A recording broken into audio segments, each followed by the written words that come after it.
کتابیں اگر آپ پڑھنا چاہیں تو کتاب الملاحم میں پڑھیے. بدترین عذاب عربوں پر آیا کھڑا ہے، سروں پر تنا ہوا ہے، بدترین. ایسی جنگ ہونی ہے الملحمۃ العظمیٰ، جس کو کہ میں بھی آپ کو گواہی پیش کر دوں گا، جسے کہا گیا ہے لاسٹ کروسیڈ. بش نے بھی کروسیڈ کا لفظ بول دیا تھا، پھر واپس لیا اس نے. نکل جاتی ہے جس کے منہ سے سچی بات مستی میں. فقیہ مصلحت بین سے اور ہندے بادہ خار اچھا، کروسیڈ کہہ کر پھر واپس لیا. یہ کروسیڈ، اس کے اوپر جس قدر نقصان ہونا ہے عربوں کا.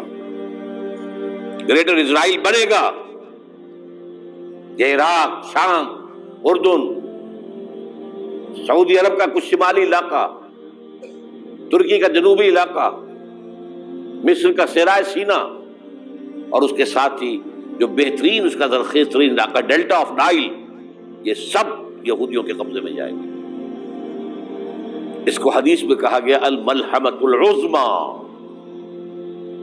عیسائی 80 علم لے کر اے مسلمانوں تم پر حملہ آور ہوں گے، اور ہر علم کے نیچے 12,000 فوج ہوگی، 9.5 لاکھ فوج. یہ نیٹو کی تیاری کس کے لیے ہو رہی ہے؟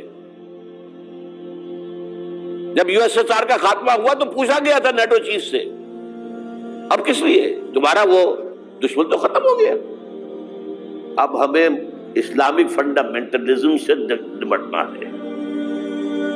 وہ جانتے ہیں خطرہ یہی ہے. اب اسلام ابھر سکتا ہے، مسلمانوں کے سینوں کے اندر وہ آگ ہے، اوپر خاکستر آ گیا ہے، تمہیں اٹھانا بیٹھنا، یہ اندر تو انگارہ ہے، اوپر سے راکھ ہے، اس سے دھوکہ نہ کھا جانا ان کے دلوں کے اندر. اور بش نے کہا تھا مسلمان چاہتے ہیں کہ ہسپانیہ سے لے کر انڈونیشیا تک نظام خلافت قائم کریں. اور میں حیران ہوا تھا کہ اس کمبخت کو ہسپانیہ کا خیال کیسے آ گیا. ہمیں تو کبھی آتا ہی نہیں، اب ہم تو بھول گئے. وہ تو 500 برس پرانی بات ہے، جبکہ وہاں سے ہمیں نکال دیا گیا تھا. اگرچہ اقبال نے کہا تھا ہے ارض فلسطین پہ یہودی کا اگر حق، ہسپانیہ پر حق نہیں کیوں اہل عرب کا. ہسپانیہ میں تو 800 سال حکومت کی مسلمانوں نے، اور ابھی 500 برس سے گزرے ہیں نا. یہودی تو ارض مقدس سے 2000 سال نکالے گئے. انہیں لا کے آباد کیا گیا، عربوں کے سینے میں خنجر پھونک دیا گیا. وہ چھوٹا سا ملک جو چاہتا کرتا، کوئی پوچھنے والا نہیں. امریکہ جیسے اپنے بیٹے کی حفاظت کرے ویسے کرتا اس کی. اور حضور نے فرمایا ہے وہ جنگ جب ہوگی تو ایک باپ کے اگر 100 بیٹے ہوں گے تو 99 ختم ہو جائیں گے، ایک بچے گا. یہ حدیث ہے، حدیث ہے صحیح. اور آپ نے فرمایا ویل للعرب من شر قد اقترب. عربوں کے لیے ہلاکت ہے، عربوں کے لیے بربادی ہے اس شر سے جو قریب آ چکی ہے. اور آج جس طرح انہوں نے ان کی تہذیب کو اختیار کر لیا ہے، دبئی جا کر دیکھیے، بدترین مغربی معاشرہ جو ہے وہ دبئی کے اندر ہم نے قائم کر کے دکھا دیا. اب سعودی عرب اس راستے پر بڑھ رہا ہے. اور اس کے بعد نمبر 2 پر جو ہے ہم پاکستانی ہیں. لیکن میں اس کے وہ پہلی بات جو کہہ رہا ہوں وہ تو یقینی ہے، اس میں تو احادیث صحیحہ موجود ہے. اگرچہ اس کے بعد پانسا پلٹے گا، پھر حضرت مہدی کا ظہور ہوگا، حضرت عیسیٰ کا نزول ہوگا، اور وہ گریٹر اسرائیل گریٹر گریو یارڈ بنے گا یہودیوں کا. ایک ایک یہودی قتل ہوگا اور دفن ہوگا. یہ بات میں ہونا ہے، میں پہلی بات بات کر رہا ہوں. وہ پانسا پلٹے گا جب پلٹے گا. ابھی جو سامنے ہے وہ کیا ہے؟ جس ملحمۃ العظمیٰ کہا حضور نے، جسے آرمگیڈون کہتے ہیں عیسائی.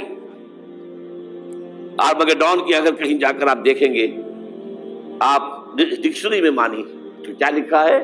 A very big war which will be fought between the forces of evil and good before the end of this world. اس دنیا کے خاتمے سے پہلے خیر اور شر کی قوتوں کے درمیان بہت بڑی جنگ ہوگی. ارمجدون اسے کہتے ہیں عربی میں، اور آرمگیڈون اسے کہتے ہیں انگریزی کے اندر. اور یہ بائبل کی آخری کتاب کے اندر ہے، جو اس میں کہ مکاشفات یوحنا، ریولیشنز آف سینٹ جان، یہ تو میں کہہ رہا ہوں یقین کے ساتھ، اور زیادہ دور نہیں ہے، آیا چاہتا ہوں۔ اس لیے کہ یہودیوں کا اور عیسائی جو کنزرویٹوز ہیں، نیو کنزرویٹوز، ان کا 5 نکاتی ایجنڈا ہے متفق علیہ، جس کے تحت کہ یہ جنگ صلیبی شروع کی گئی ہے۔ تو سن لیجئے آپ، آرمیگیڈون نمبر 1، گریٹر اسرائیل قائم ہو جانا اس کے نتیجے میں نمبر 2، مسجد اقصی اور قبۃ الصخرہ کو گرانا نمبر 3، وہاں تھرڈ ٹیمپل، وہ مسجد جو حضرت سلیمان نے بنائی تھی 1000 قبل مسیح میں، پھر برباد کی تھی نبوکدنضر نے، دوبارہ بنائی گئی، پھر دوبارہ ختم ہوئی 70 عیسوی تک گری پڑی ہے۔ ان کا خانہ کعبہ گرا ہوا ہے 70 عیسوی سے لے کر آج تک۔ ایک دیوار ہے ویلنگ وال، جہاں جاتے ہیں، روتے ہیں، پیٹتے ہیں، ماتم کرتے ہیں، وہاں وہ بنے گا تھرڈ ٹیمپل۔ اور نمبر 4، اس میں لا کر رکھا جائے گا تخت حضرت داؤد کا۔ یہ تخت کہاں ہے اس وقت؟ یہ لندن شریف کے اندر جو ان کی پارلیمنٹ کا جو چرچ ہے، ویسٹ منسٹر ایبے، اس میں رکھا ہوا ہے۔ ایک پتھر تھا جس پر بٹھا کر حضرت داؤد کی تاج پوشی ہوئی، پھر حضرت سلیمان کی ہوئی، پھر وہ پتھر رکھ دیا گیا جب حضرت سلیمان نے بنایا ہیکل مسجد اقصی، وہاں رہا وہ۔ ہر بادشاہ جو تھا یہودی اسی کے اوپر بٹھا کر اس کی تاج پوشی ہوتی تھی۔ سن 70 میں ٹائٹس نے گرایا اسے، ہیکل کو، وہ پتھر لے گیا، وہاں سے روم گیا، روم سے آئرلینڈ گیا، آئرلینڈ سے اسکاٹ لینڈ آیا، اسکاٹ لینڈ سے انگلینڈ آیا، اور اب وہ رکھا ہوا ہے 14ویں صدی عیسوی سے آج تک۔ وہ ویسٹ منسٹر ایبے میں رکھا ہوا، ایک کرسی کی سیٹ میں اسے بنا دیا گیا ہے تخت کی شکل میں۔ اب انگریزوں میں کوئی ملکہ ہو، کوئی بادشاہ ہو جس کی بھی تاج پوشی ہونی ہے، اس میں ہو۔ یہ لا کر رکھا جائے گا تھرڈ ٹیمپل میں، اور اس پر یہودیوں کے خیال کے مطابق ان کا مسیحا آئے گا جو مسیح دجال ہوگا۔ عیسائیوں کے خیال کے مطابق حضرت عیسیٰ آئیں گے، وہ ہمارا بھی خیال ہے حضرت عیسیٰ آئیں گے علیہ السلام۔ بہرحال یہ تو بعد کی باتیں ہیں نا، اس وقت جو میں عرض کر رہا ہوں عربوں پر بہت بڑا عذاب، اور پاکستان کا معاملہ البتہ یہ ہے، میں یقین سے نہیں کہہ سکتا، ہینگنگ ان دی بیلنس، ہو سکتا ہے اللہ تعالیٰ ہم پر رحم فرمائے، ہو سکتا ہے، اگرچہ اس کی کچھ شرائط ہوں گی۔ چمن کے مالک اگر بنا لیں موافق اپنا شعار، اب بھی چمن میں آ سکتی ہے پلٹ کر چمن سے روٹھی بہار، اب بھی ہو سکتی ہے۔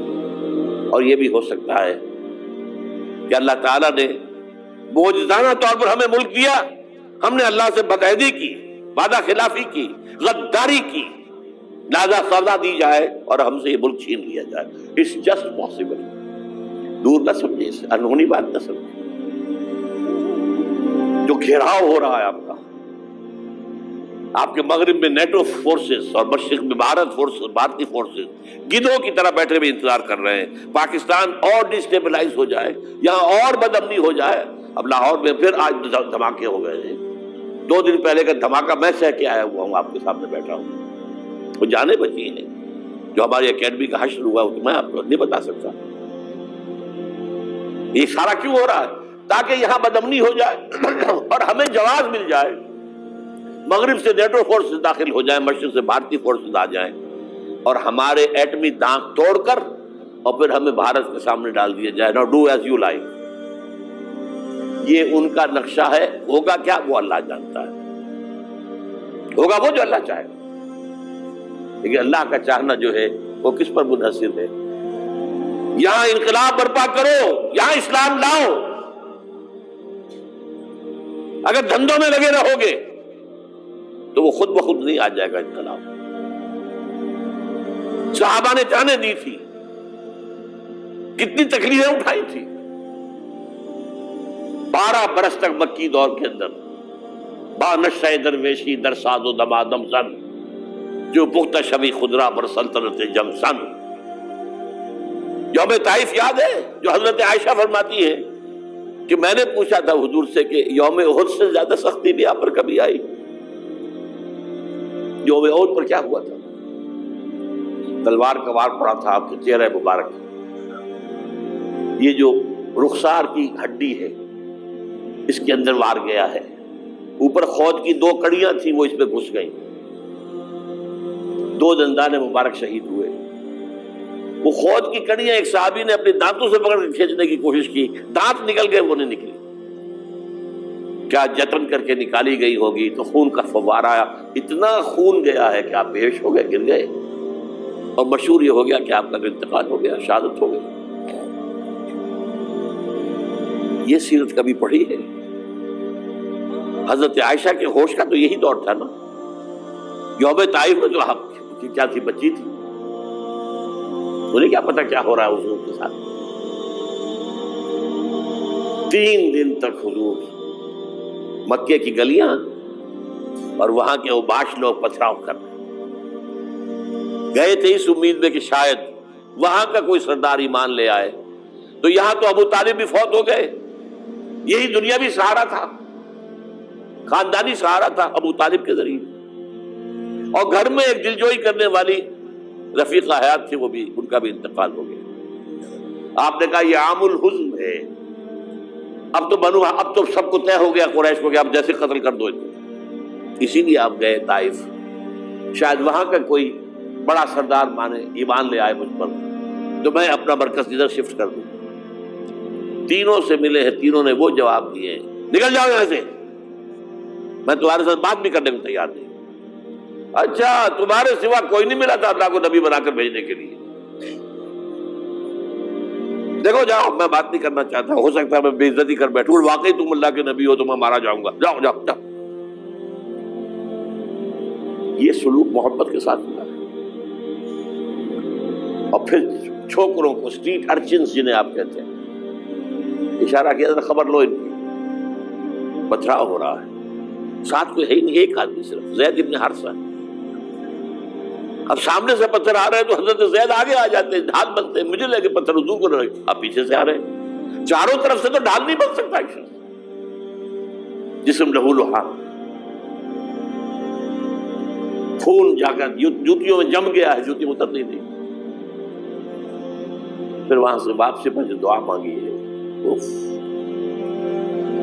اللہم الیک اشکو ضعف قوتی وقلت حیلتی وہوانی علی الناس، اے اللہ تیری جناب میں فریاد لے کر آیا ہوں اپنے قوت کی کمی کا، اپنے وسائل کی کمی کا، اور جو ذلت و خواری ہو رہی ہے لوگوں کے سامنے، الا ملتقننی، مجھے کس کے حوالے کر دیا ہے، الا بعیدی یتجہمنی، یہ میرے اوپر ہجوم کر کے آ جائے، حملہ کرے، اور عدو من لگتا امرے، یہ دشمن کے حوالے میرا معاملہ کیا، جو چاہے کر دے وہ۔ لیکن پھر ابدیت غالب آتی ہے، ان لم یکن علی غضبک فلا ابالی، اللہ اگر تو ناراض نہیں ہے تو مجھے کوئی پرواہ نہیں، سر تقسیم خم ہے جو مزاج یاد میں آئے، مجھے اندیشہ یہ ہے کہ تو ناراض تو نہیں ہوئی۔ یہ تکلیفیں جھیلی ہے، سینکڑوں صحابہ نے جانوں کا نذرانہ پیش کیا ہے، احزاب کی جنگ میں فاقوں پر فاقے ہو رہے تھے، اور ان فاقوں کی حالت میں خندق کھودنے کا حکم ملا ہے، لوگوں کی کمریں دوہری ہو رہی ہیں، پتھر باندھے ہیں اپنے پیٹوں سے، اپنی چادروں کے ساتھ کس کر کمر دوہری نہ ہو جائے، اور جب صحابہ کدالیں چلا رہے ہیں تو کیا کہہ رہے ہیں، نحن الذین بایعوا محمدا علی الجہاد ما بقینا ابدا، اللہم لا عیش الا عیش الاخرہ۔ صحابہ کہتے تھے ہم وہ لوگ ہیں جنہوں نے محمد سے بیعت کی ہے کہ جہاد کرتے رہیں گے جب تک جان میں جان نکل جائے تو بات اور، جان ہے، چاہے ابھی بھوک سے کمر دوڑی ہوئی جا رہی، جان تو ہے۔ اور ایک دفعہ کہتے تھے اللہم لا عیش الا عیش الاخرہ، اللہ عیش، زندگی تو آخرت کی زندگی ہے۔ اور حضور فرماتے تھے، حضور کے بیٹھے ہوئے نہیں تھے گاؤں تکیہ لگا کر، پتھر اٹھا اٹھا کر خندق میں سے لے جا کے باہر پھینک رہے تھے، جب صحابہ کہتے ہیں اللہم لا عیش الا عیش الاخرہ، حضور فرما رہے ہیں فاغفر للانصار والمہاجرہ، اے اللہ ان انصار اور مہاجرین کی مغفرت فرما دے۔ پھر حضور کی خدمت میں کچھ لوگ آئے، حضور اب یہ فاقہ ناقابل برداشت ہو گیا، دیکھیے ہم نے یہ پتھر باندھے ہوئے اپنے پیٹ کے ساتھ۔ حضور نے کرتا اٹھا کر دکھایا، وہاں 2 پتھر بندھے ہوئے۔ یہ ہے سیرت النبی۔ آپ کس چیز کو سیرت النبی سمجھتے ہیں؟ بہرحال اس موضوع پر میری ایک کتاب ہے منہج انقلاب نبوی، کہ انقلاب کیسے آیا تھا۔ اگر دل میں ذرا بھی آرزو پیدا ہو گئی ہو کہ اللہ قبول کر لے مجھے قبول کر لے اس کام کے لیے، تو وہ کتاب آپ کے لیے مسٹ ہوگی، اس کا پڑھنا۔